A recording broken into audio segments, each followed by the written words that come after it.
Where did it go? Here it is.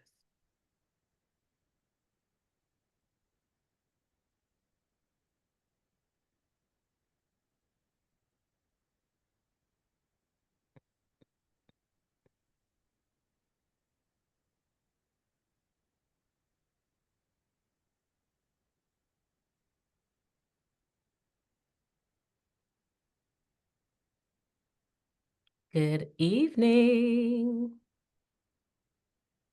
Hello, everyone. I'm going to give it just a second so that way we can share to our respective networks. Monica and T, you can go ahead and share. Should be live on my page. And I'm going to go ahead and, yeah, there it is. Good day, everyone.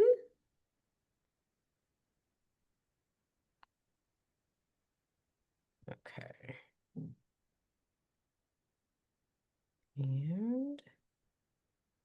And then you two, I am tagging you in. There you go.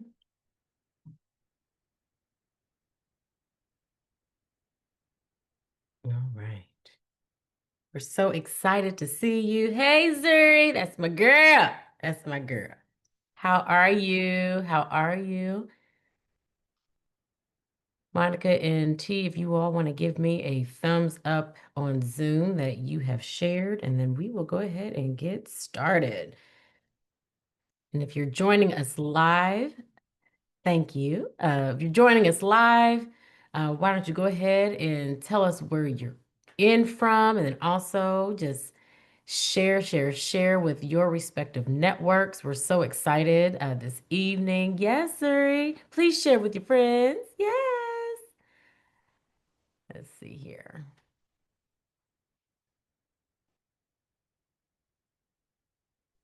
All right. I'm going to give it one more minute and then we will go live. We will go live.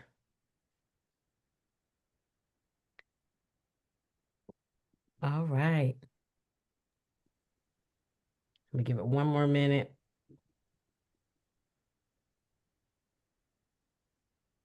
And then we will go live. And this is also recorded. So we will be sharing this with all the people. Well, wonderful. Here we go.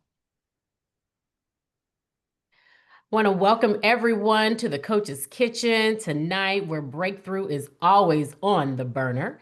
I'm your host, Leslie Nicole, life strategist, empowerment coach, and your favorite soul chef. This is where ambitious women like you come to unpack what's simmering beneath the surface, from purpose to power moves, healing to high stakes leadership, because you know what? This is not fast food healing. It's the slow, sacred work that sticks. So come on, y'all. Pull up a seat, bring your whole self, and let's stir something real. Come hungry, leave whole. Now, tonight's episode is called Center Stage at Any Age, Reclaiming Confidence, Legacy, and Voice Through the Arts. Tonight, we're sharing how the arts build confidence, inspire purpose, and leave a lasting legacy. And tonight, as you can see, I'm joined by two incredible women whose stories are as powerful as the art they represent. We're talking about confidence, community, and legacy through the lens of dance. Now, y'all, if you ever see me at a party, y'all know I like to dance. I don't know choreography though. But we're also going to talk about that transformative work of the iibada Dance Company, which has been serving youth in Indianapolis and families for 36 years. Welcome, ladies. How y'all doing tonight? Hey, good evening. Good evening. We're doing great. You're doing great. Fantastic. Well, I'm just going to share a little bit about y'all. So first and foremost, we have my girl, Tierre Clark, who is an innovative, mission-driven leader whose work has transformed multi-generational communities for more than 2 decades. With degrees in psychology from Purdue University and business from Indiana Wesleyan University, she blends academic expertise with lived experience to create impact in education, wellness, and the arts. Now, her career actually began in healthcare, where she championed patient and family outcomes, later expanding her influence by empowering neurodivergent individuals and fostering inclusive communities. A passionate advocate for youth, she has dedicated her career to expanding access to safe, nurturing spaces that prepare young people to thrive as artists, leaders, and change makers. You go, girl.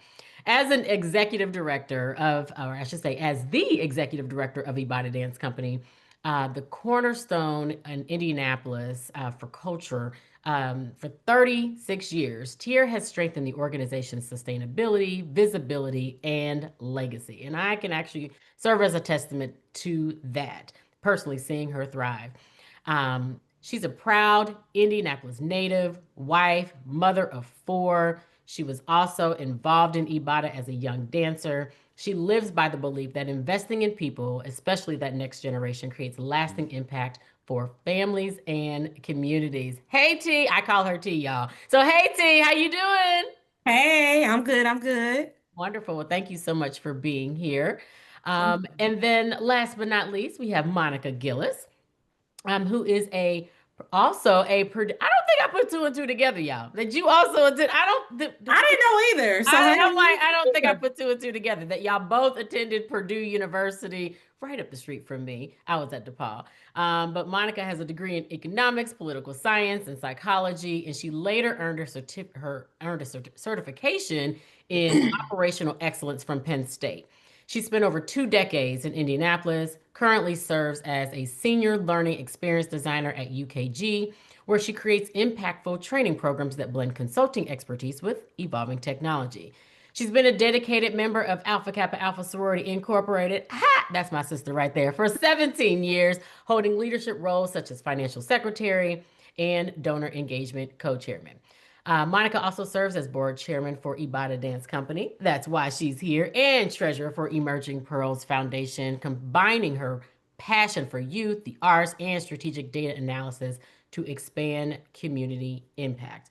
Outside of her professional and volunteer work, she also enjoys treasure hunting in thrift stores, attending live performances, spending time with her beloved miniature schnauzer, Sir Tuxedo. Is it Haberdasher? Am I saying his name right?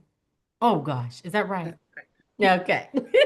And as an only child, she deeply values her close relationship with her parents and makes visiting them a priority. And I can serve as a testament to that too, because you always up there seeing mom and dad, and I love that. Family is Mhm. everything. So thank you both so much for carving out some time this evening to talk about your leadership, your lives, and then also your involvement with iibada Dance Company. The pleasure is all mine.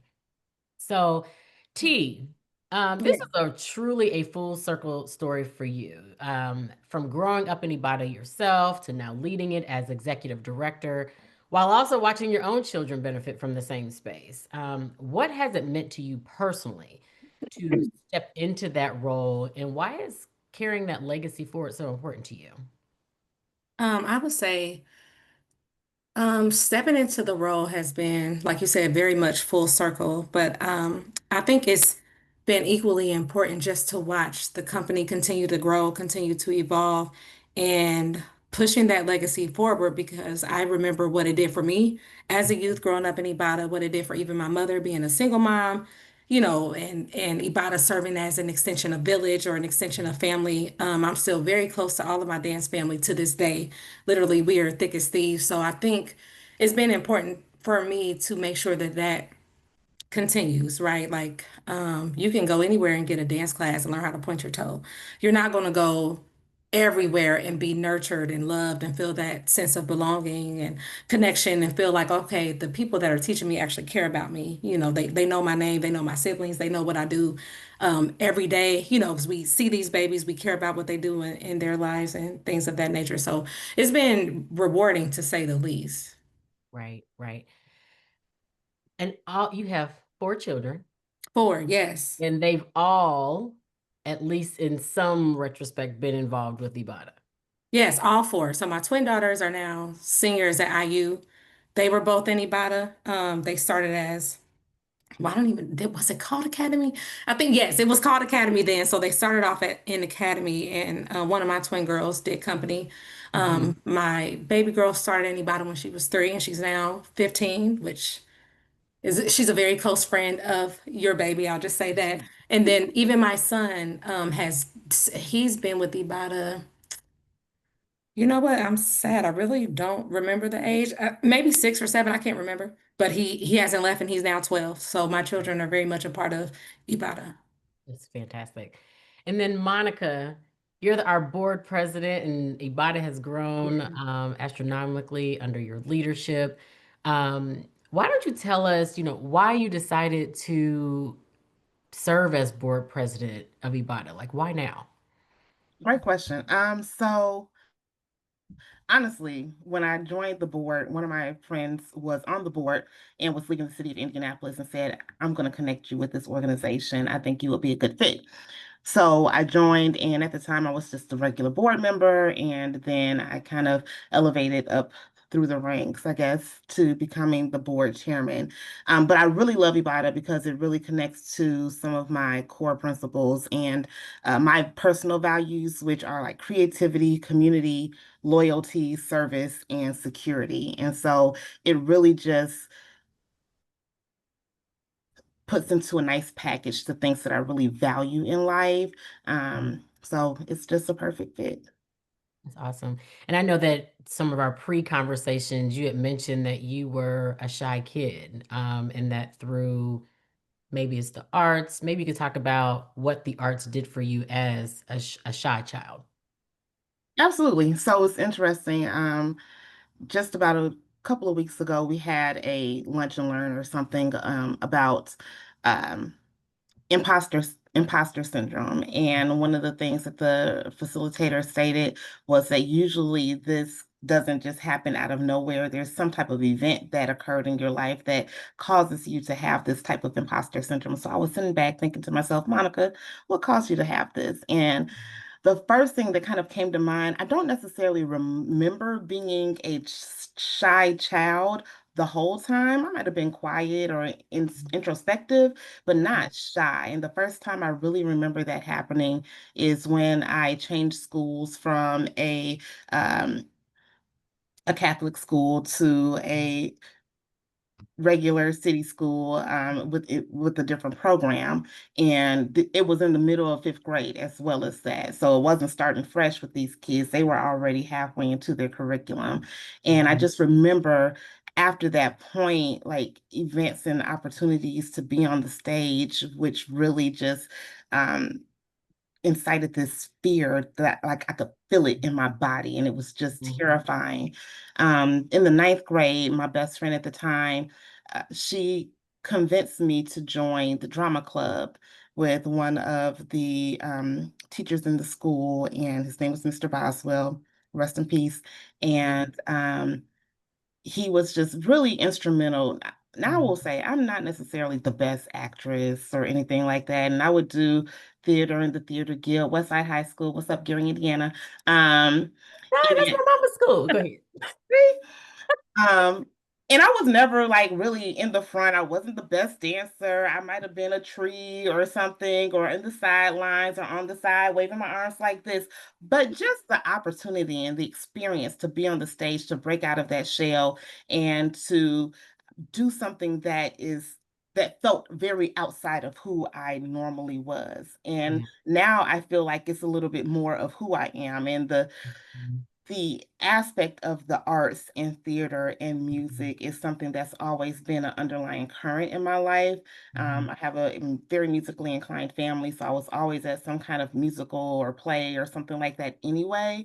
Mhm. But just the opportunity for me to participate in it has been transformational. So thanks for sharing that. So it's so interesting you talked about transformation and being on stage as a child. I remember as a kid, we had music, we had, Mhm. acting, we had PE, which some of these things are now being removed from the school. So, what do you think it means for these kids not to have the opportunity to go to music, to go to, if y'all remember, like, it was like information tech, it wasn't IT, it was like tech, it was something where we had to build and home economics and all these things. Wood shop. Wood shop, Yes, yes. I was like, it was something. that's mad old school. I don't even think that But exists they've anymore. taken it away. I shouldn't Yeah. say all the schools because Yeah. our kids, some of my kids have the opportunity to be involved in some of these classes, but what does it mean to our students that when they don't have that access, and how can Ibotta or how has Ibotta helped still with those transformations? I feel like what it means is that we may be in a lot of trouble in the future. You know, the arts allows that creative expression and that emotional release that you may not get elsewhere. So Mhm. when we had those opportunities in the school, when we were younger, I feel like maybe socially we were a lot healthier, not to bash, any of our babies now, but these babies deal with some stuff that, we maybe didn't face, and if we did face it, it looked a lot different. And, Right. I'm not even going to tell you. Yeah, it looked a lot different 20, 25, 30 years ago than it does now. So I feel like, at least at Ibadah, when those children set foot in our doors, we are trying to basically be that wraparound service and that wraparound support that they may need outside of the four walls of the classroom because you need more than just academics. I think it goes hand in hand. You Mhm. have arts, you have creativity, you have education. It all goes hand in hand to create that beautiful, well-rounded person and contributor to the society. It's essential. You have to have some form of the arts. Mhm. Now, this might be going a little deep. This is not scripted, but do you Oh, think Lord. it's not scripted? When you think about like all the kids on the street, the violence, like there's just not a lot of things for our young people to do. Do you Mhm. think that there's any correlation? Absolutely. Absolutely. Right. Go ahead, Monica. No, I wholeheartedly think that the lack of resources and the lack of things to do Mhm. is what is causing these kids to, go down a path that's not as helpful to the community. You know what they say about an idle mind. So, we want to Mhm. make sure that the kids have something to do. You don't have to be the best at it, but we want you. And that's one thing about Ibadah that I actually really like is that it's not just dance. I Mhm. know that, Tierra has opened up opportunities for young people who have not wanted to dance, but Mhm. have skills in building something, have skills in marketing, have skills in recording video. So there are so many other technical traits that go along with dance or the Mhm. arts that are encompassed in Ibadah, and that Mhm. they provide the opportunity for these young people to have something to do that is exceptional. And I don't see that in a lot of other organizations. Yeah. So Mama Saber, she founded this, or she's known as Mama Saber to all, Yes. well, to us, but her name is Right. Saber Logan, Oh, and To so all, I'm like, everybody knows Mama Saber. like I know where's Mama Saber because she choreographed the dance when I was in, I think it was the IBE patch. It was either IBE or class. I think it was A IBE. classic. Yeah, she's done One classic of them. every Feeling year. hot. I Yeah. still remember the song. Feeling hot, hot, hot. Anyway, okay, so Oh, we but did that I too. did. Yeah, it was probably when you were a child. It's probably Probably. Yeah. yeah. Okay. Anyway, so she founded, Ibadah like in 1989. So it's been shaping students' lives for 36 years, which is a Yes. long Ooh, time. shut down. So why do you think, or what do you think has allowed Ibadah to thrive across, three at this point, three generations and for so long? I think it's the impact. Mm-hmm. That impact that we make, it, I feel like it encourages not just families and individual supporters, but entire communities to continue to push and push and push and advocate and support and support. Otherwise, we wouldn't have made it. And I say that because the pandemic, you guys know, a lot of folks had to close their doors. Churches, dance studios, community centers, schools closed their doors. With the leadership of Rollin Smith at that time, we grew exponentially during that pandemic. And I'm like, how? how were we able to grow when other studios literally collapsed? And I know it's because we offered more than just dance. Yes, we could, turn on, okay, everybody, we're going to do a virtual class, put your arm up, put your, do all these things.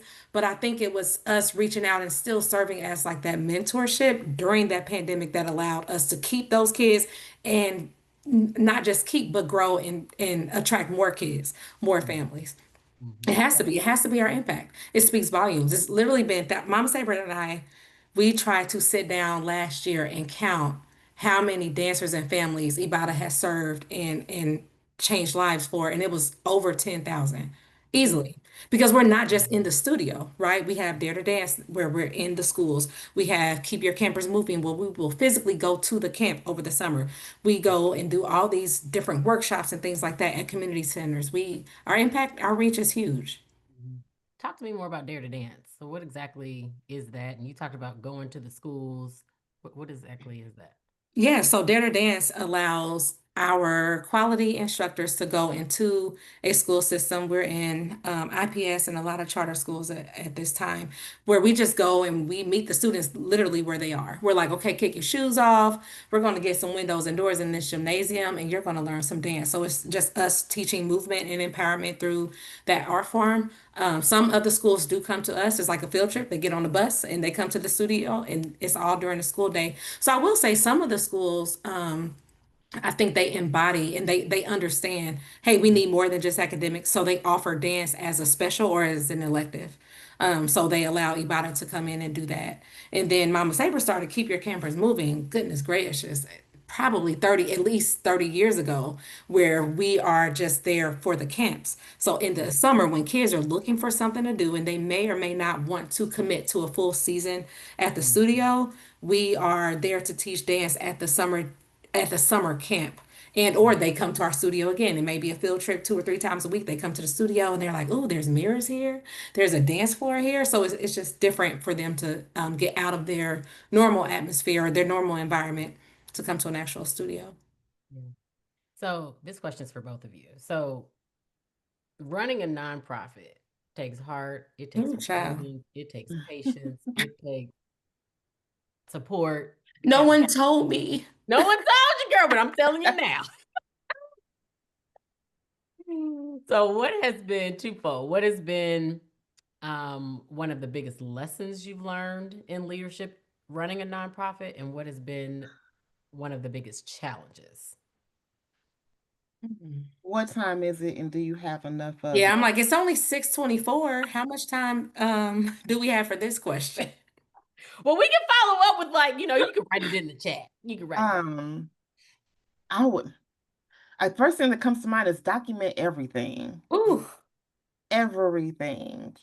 And I mean that from a financial perspective and Okay. even from a operational perspective, like what really is it that the organization does? Because I Mm, will say to the previous executive director's benefit, he really got us in the ground running in on the regards map. to Yeah. grant and really reaching out to organizations that are allowing us to expand our Yes. operations and do more than what the community has seen us done in, the past 30 something years. And to that point, just that ability to tell our story and to receive more funding and to just do more in the community has been instrumental. And, Hmm. the learning curve is steep though. Hmm. It is. And, this particular atmosphere that we're in has created a very interesting time in regards to how we tell our story and how we still continue to make the impact that we do in the community. Mhm, mhm. Yeah. Do you have anything to add? Well, I'm still trying to figure out. So which Monica, which question did you answer? Did you answer the lessons learned or Maybe it was all encompassing. all It it? was, yeah, Okay. all of them. All Yeah. encompassing. I would say just to piggyback when you said document everything, data is so important in Mhm. nonprofit management. I did not know that. It makes sense, right? But that data is important because if only the folks that you reach day to day or week to week or month to month, if they are the only audience that knows the change that you're making, you probably are not going to have much success getting that investor or getting that funding or even getting that grant, especially now. As Monica said, we had to get real creative, right? Like it's easy for someone to look at us as a dance studio and say, we're not interested in funding the arts right now just because of the changes that are happening. So we're like, well, how do we share that we are more than just a dance studio? How do we share that we are a full service youth development organization? Because that has been a transition, right? That has been something that we've evolved to. It's always been that, but it wasn't in our messaging. So I feel like the lesson that I've learned based on this year or so is that the messaging is just as important as the work that we're doing. And if your messaging isn't right, you're probably turning you're losing stuff that you didn't even know that you could get. That messaging is online. That messaging is on our website. That messaging is on our social media. The messaging is in any presentation that I do, any production that we give. That messaging needs to be more than, oh, they're cute, they can do a recital. Right. Yeah. That was probably the biggest lesson I've learned. Oh, they're cute. They can just do a recital. Right. I mean, there's probably no news to So anyone. much more than that. We impact lives, Yes. create we improve self-esteem, we create a family atmosphere. It's We're totally building inclusive. It confidence. doesn't make a difference what color, race, creed, Mhm. sexuality, or anything that that student is. If that kid walks into the doors of iibada, their family. You feel the Love difference. that about them. Yeah, you feel the difference. Absolutely. And I asked Ava, who is a dancer. Yes, She is yes. A she's an great dancer. academy. Thank you so much. She does not get it from her mama, but she is an academy. She doesn't. She might, you never know. It might be too, She might have that attitude from me on the stage, but heavy on the attitude and the facial That expressions. face, Okay. boy. Okay. that from her mama. But the moves, that's from her daddy. But I was asking her, she was like, Mom, what are you gonna be talking about tonight? And da-da-da.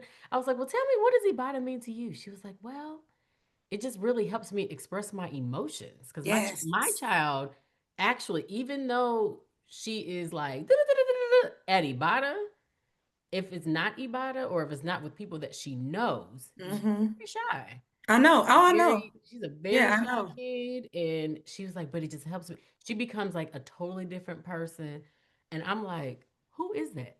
Yes, Who they is all do. that?" It's such It's magic. it's a It's beautiful thing. magic. So speaking of magic, what other powerful transformations have you seen in students through dance over the years? See, you've been here a long time. So have you seen any unique transformation or like powerful transformation with any of the students that you've taught over the years? I think the biggest for me is confidence. I know that, that I don't know, it's like a buzzword, but really, truthfully, when dancers enter Ibadah, some of them are literally so tiny, they might be 3, 4, 5. But when those older dancers that start, kind of late, which is sad because it's never too late to start dancing. But say if you start between the ages of maybe 9 and 12 or 9 and 13, those are the dancers that to me I've seen the biggest transformation in because they are unfortunately, by that age, they've already been either ridiculed or bullied or, different family dynamics. Like we literally see everything, right? You think 36 years, 170 families this year alone, we see a lot that comes to we see a lot of dynamics and things of that nature that come through our doors. And when you watch them slowly but surely like shed some of that subconscious I don't know, like just the dancers that are harder on themselves. It could be body image. It could be because they're not picking up choreography. They don't even want to look at themselves in the mirror when they dance, or they have a hard time making eye contact with the instructor or the choreographer. When they slowly, literally step into the spotlight, that is everything. It really is because you see that release. You see like, oh, I made it. Like I arrived. I'm bigger than what I'm more. I'm sorry. I'm more than what I thought I was when I came here a year ago or 2 years ago or 7 seasons ago or what have you. Like that. I think for me, that's always the biggest thing. And then sometimes it could be the academic transformation. Academic excellence is a big pillar of ours, and you have to have a certain GPA to be a part of Ibada's performing company. We've seen parents that are like, their student only becomes like that top student because dances dangling in front of them like a carrot. Like if you don't get this GPA or if you don't get this grade, we're going to pull you from class. All of a sudden they become the best, they have the best study habits and all of that. So we see a lot of transformations. We see a lot of like literally life-changing things that happen before our eyes. And Yeah. I can't say enough of it. Yeah. I And can't you both, see enough of it. absolutely. So you both have talked about impact and confidence and all of these things, but we also talked about like the challenges and the lessons. So Monica, what do you do to stay grounded when the work feels heavy? Because this right here, nonprofit, children, it can get heavy. So how do you stay grounded when the work feels heavy? Great question. I try to keep my why Mhm. I'm here in the forefront and let that be the motivation to keep going and ask myself what happens if we stop. Mm. Mm. Wow. That reminds me of the saying, your obedience is connected to so many other people's destinies. Mm. Mm. And so, if we're not consistent with our why, if we're not staying on top of our why in our calling and our purpose, then it could affect, in this case, these children. Mhm. Ooh, that was deep. It was. Oh, Monica, All right, Monica. turn the mic over to you, Monica. Well, wait, that's a hard act to follow now. Yeah. Ooh, what about you, T? Anything else to add to that? Um, for me, honestly, and I know it sounds so cliche, this doesn't feel like work. Mm-hmm. I've worked places that it felt like work. This ain't work. This is literally, I love to do it. Those kids recharge me, they refuel me. So every class, although I'm in leadership, I will never stop teaching, God willing. I will never stop teaching. And that's how I fill my cup. Like on my worst weeks or on my worst days, when I walk into the studio and the kids are like, Mama Tia, like, and I'm like, oh, okay. This is like Monica said, this is my why. This is why I'm here. Or, when those kiddos reach out to maybe share something that they haven't shared with others, or they're maybe sharing a success story. Like, yeah, this, don't get me wrong, it does get challenging, it gets hard, all the things, but when you are doing something that you're so passionate about, and as Monica stated, when you understand why you're here, or maybe the purpose of your destiny and how it is interlinked and interconnected with others, yeah, this is cool. I'm like, this is great. Mm-hmm. Well, I can't believe we're almost at the end of our time together. I feel like I could talk to y'all for another hour, but I know y'all got Literally. things to do because there's something coming up on iibada's calendar here very, very soon, and we're going to talk about that here in about Yeah. 5 minutes or so. But if you have any questions, listeners, if you have any questions, go ahead and type those in the chat. But we are winding down on our time. Here's my personal closing question. Actually, I have a couple, but this is the I'm big. like, Leslie. I know it. Just the biggest one, the biggest one. So for so many women, the struggle isn't just finding their voice as children, but reclaiming it as adults. Mhm. I am a testament to that, big Mhm. time, because my voice was suppressed about 3 years ago, and it has taken me about 2 to 3 years to find it, Mhm. to reclaim it. This story, though, is not about me tonight, but I'm just serving as a testament that there are women out there like me who are trying to reclaim their voice as adults.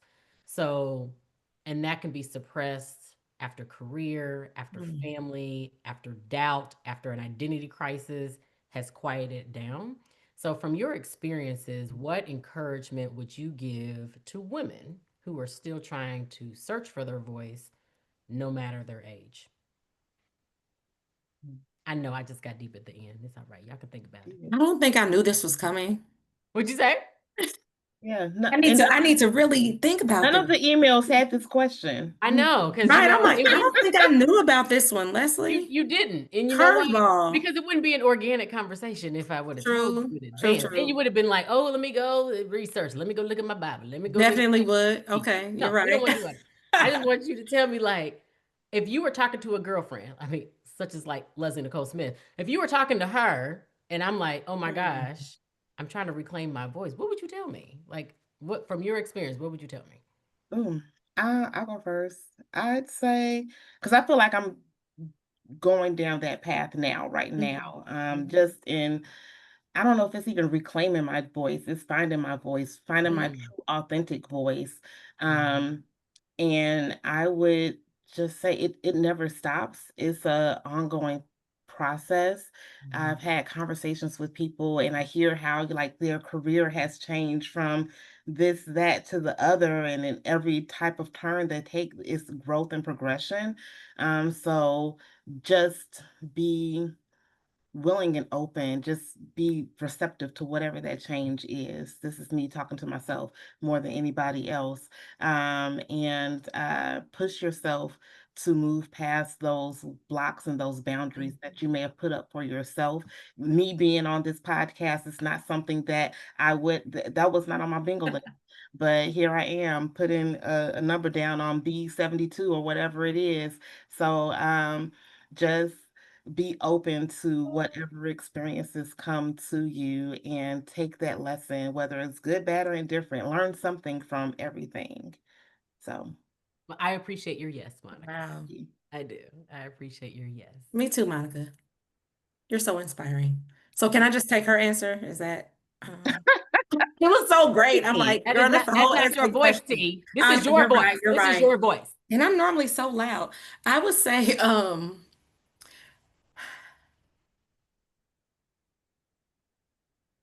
if you, I'm touching my chest just because I'm thinking like Mhm. everything I'm about to say, I feel like we've all heard it before. But if you were my girlfriend, I would literally say you have to listen to your heart, listen to your body even. And I say that because when you said that, it could be trauma, it could be stifled, any of those things with career, family, what have you.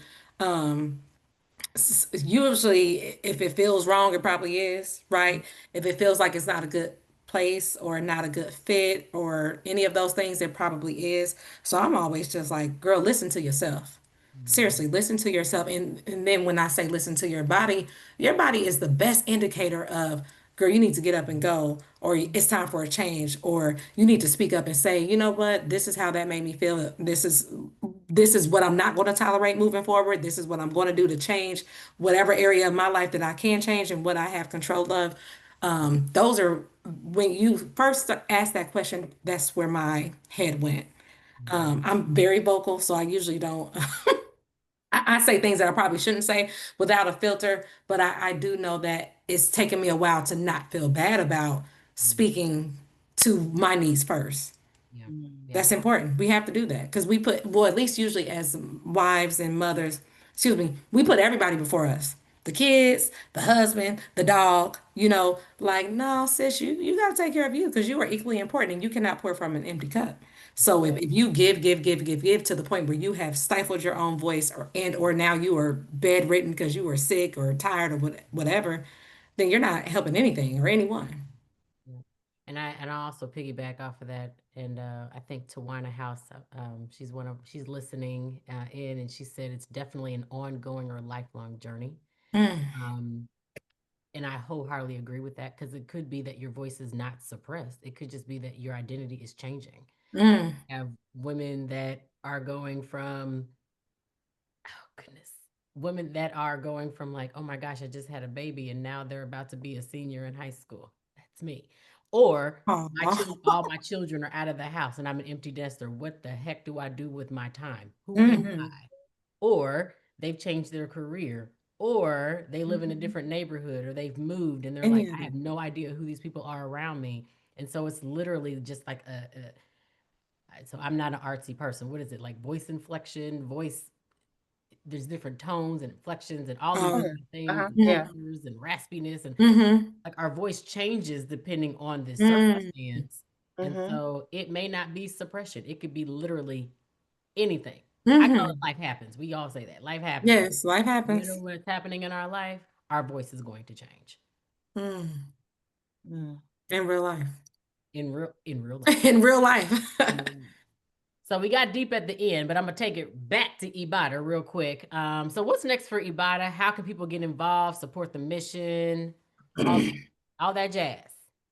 Next for iibada is our huge production called Egypt Footsteps into the Past. That is on Saturday, October 11th. You only get one time, I'm sorry, one day to see these shows. So you have to come to Pike Performing Arts Center at 2 o'clock or 6 o'clock in the evening. And it's going to literally be a journey into Egypt. It's Footsteps in the Past on purpose. It's talking about just the culture and the civilization that literally has shaped our entire history as we know it. So it's written and produced by Roland Smith. If anyone knows him, he is big on creativity, and that man is a genius. So it's a journey. Like I said earlier, it's not a recital. So that's our big thing that we're working on right now. Our dancers have worked incredibly hard. Our performing company, which is our highest skill set, our highest skill level, they've been working on this show since I'm sorry, yes, last November technically is when our season started. So it's a big deal. You can get involved any kind of way. Literally, we are always looking for volunteers. We're always looking for funders, investors, mentors. If there's someone that's like, hey, this story moved me. I don't know how to dance, but I want to connect to these kids. I want to teach them how to do X, Y, Z. As Leslie, as you stated, we love folks to come along and teach our babies anything. We literally have interns that are working on costuming, graphic design, like you said, filming. They don't want to be in the limelight, and that's okay. They just need, a space to call their own and to be with someone that they can trust. So, what excites you most about the upcoming production? What differentiates this show from any previous Ibada production? That comes from one of our viewers, Miss Blakely. Oh, good. Oh, that's a great question. I think what I'm most excited about is the biblical narratives that are intertwined into the show. So we have a piece called Moses and the Burning Bush.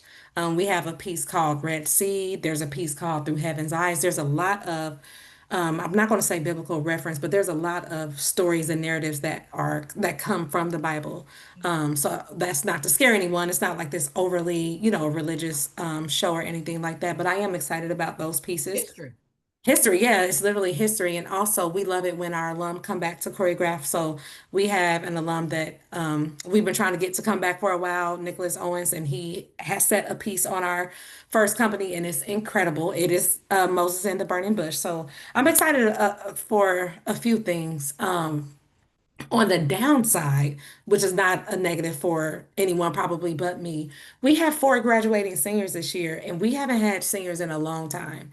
So I'm Wow. already not looking forward to, those babies growing up and graduating and only coming back, when they come home from college and stuff like that.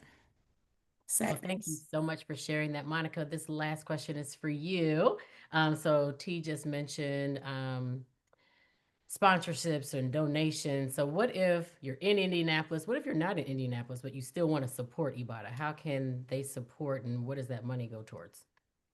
Please reach out to us if you are interested in allowing for iibada to continue the work that we've been doing for 36 years.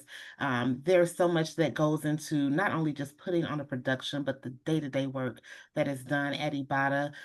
So if you are a benefactor, or if you are someone who invest in the arts, in youth development, in growth, and Mhm. transgression, and just transformation that Ibada allows for these kids to do. We definitely want to hear your voice, receive any financial donations, sponsorships, grant opportunities that you may have. We want to be able to partner with you as from a community perspective and allow for you to become a part of our family because once you are a sponsor or a donor to Ibada, you are a part of our family. And so we want Yes. to open the doors and welcome you with loving arms. Yay! We did it. This is awesome. Ibada is also going to be on the news this week on Wednesday, right? Is it Yes, ma'am. Wednesday and Thursday morning, but Oh, live on Wednesday, yes. come on now, Wednesday and Thursday morning. Which station are we going to be on, and what time? Do we know? We're going to be on Fox 59 on Wednesday morning for Indy Now at 10 a.m. and we will be on CBS 4 at 9 a.m. on Thursday morning. Okay, perfect, perfect, perfect. And here's a special surprise. Life's Moments, which is the umbrella company of Leslie Nicole Speaks, as well as the Coach's Kitchen, in conjunction with Rollin Smith. He just happens to be my husband. We are Hey, giving away two sets for a family of four to attend the Egypt production. So Oh. that is two adults and two children, and those children are ages 2 to 12 specifically. But in order to get these two sets of tickets for a family of four, I'm going to also say, Ibadah families, I am so sorry, but you are not Right. eligible to win. However, anybody outside of the Ibadah family, any of the Ibadah dancers, you are eligible to win. So, the way that you win is for the first two people to message me Mm. the year that Ibadah was founded. Now, Ooh. there are different ways that you could find this answer. I probably said it earlier in this podcast, but the first two people to share the day, not necessarily the day, the year that Ibadah was founded, you will receive four tickets for your family to attend. That's two adult tickets, two children. So yes, we're giving away two sets, and we would love it if you can absolutely attend. We just don't want to, give away tickets and you're not there. But they will be there for you at will call. So to close out, thanks for pulling up a seat to the Coach's Kitchen. If today's conversation stirred something in you, share the episode, tag us. Um, oh yeah, Ibada's. How do we find you online? Duh. How do we find you? Hold on, back the truck up. Go. Yes, online is www.iibada.dance.org. Our Facebook is the same, Ibada Dance Company, and our Instagram. There are two Instagrams. One is Ibada Dance Co. and one is Ibada Dance Company. We are Ibada Dance Company. It's all of us, but yes, we're also on LinkedIn. Literally, just type in Ibada Dance Company. And you'll find you. You'll find us. All right. Yes. Yes. And then also Leslie Nicole Speaks. That would be me. All social media is Leslie Nicole Speaks. And also on IG for the Coach's Kitchen, it is at tck.live. And let the people know what's cooking, y'all. So remember, this is where wholeness gets cooked slowly. And sister, let me just tell you, your breakthrough is always welcome here. We keep it real. So until next time, stay bold and stay whole. We'll see you next time. Next episode will be on Tuesday, October the 7th. And when I tell you this powerhouse woman, woo, Jesus, I'm just glad she said yes. So we'll Oh, see you next time. Talk to you soon. Bye. Thank you. thank you. Bye.